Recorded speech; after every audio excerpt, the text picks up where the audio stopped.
SFI പ്രവർത്തകർക്കെതിരെ പ്രതികാര നടപടിയുമായി Ambedkar university അധികൃതർ. ABVP പ്രവർത്തകർ വിദ്യാർത്ഥിയെ റാഗ് ചെയ്തതിനെ ചോദ്യം ചെയ്ത 3 SFI പ്രവർത്തകരെ 1 വർഷത്തേക്ക് സസ്പെൻഡ് ചെയ്തു. സർവകലാശാലയുടെ പ്രതിച്ഛായയ്ക്ക് മങ്ങൽ വരുത്തിയെന്നാണ് സർവകലാശാല അധികൃതരുടെ ന്യായീകരണം. അതേസമയം നിയമ നടപടി സ്വീകരിക്കുമെന്ന് SFI പ്രവർത്തകർ അറിയിച്ചു. 6 വർഷത്തിന് ശേഷം അംബേദ്കർ യൂണിവേഴ്സിറ്റി യൂണിയൻ തെരഞ്ഞെടുപ്പിൽ SFI വിജയിച്ചതിനു പിന്നാലെയാണ് യൂണിവേഴ്സിറ്റി അധികൃതരുടെ നടപടി. ABVP പ്രവർത്തകർ വിദ്യാർത്ഥിയെ റാഗ് ചെയ്തതിനെതിരെ പ്രതിഷേധിച്ചതിന്റെ പേരിൽ 3 SFI പ്രവർത്തകരെ 1 വർഷത്തേക്ക് സസ്പെൻഡ് ചെയ്തു. SFI Karampura campus convener Anan, Nadiya, Harsh എന്നിവരെയാണ് പുറത്താക്കിയത്.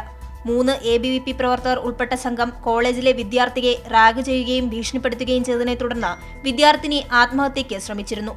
സംഭവത്തിൽ കുറ്റവാളികൾക്കെതിരെ നടപടി ആവശ്യപ്പെട്ട് SFI പ്രവർത്തകർ പ്രതിഷേധിച്ചു. അംബേദ്കർ യൂണിവേഴ്സിറ്റിയിൽ ഒരു കുട്ടി ആത്മഹത്യയ്ക്ക് ശ്രമം നടത്തുകയുണ്ടായി.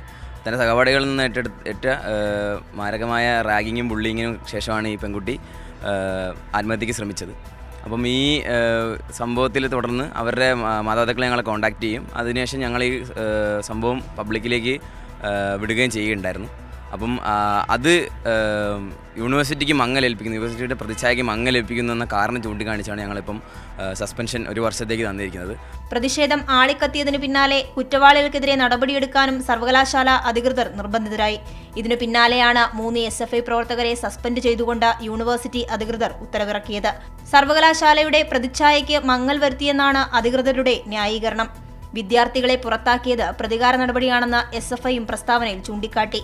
അതേസമയം വിദ്യാർത്ഥികൾക്ക് കാരണം കാണിക്കൽ നോട്ടീസ് പോലും നൽകാതെയുള്ള പകപോക്കൽ നടപടിയിൽ നിയമ പോരാട്ടത്തിന് ഒരുങ്ങുകയാണ് SFI.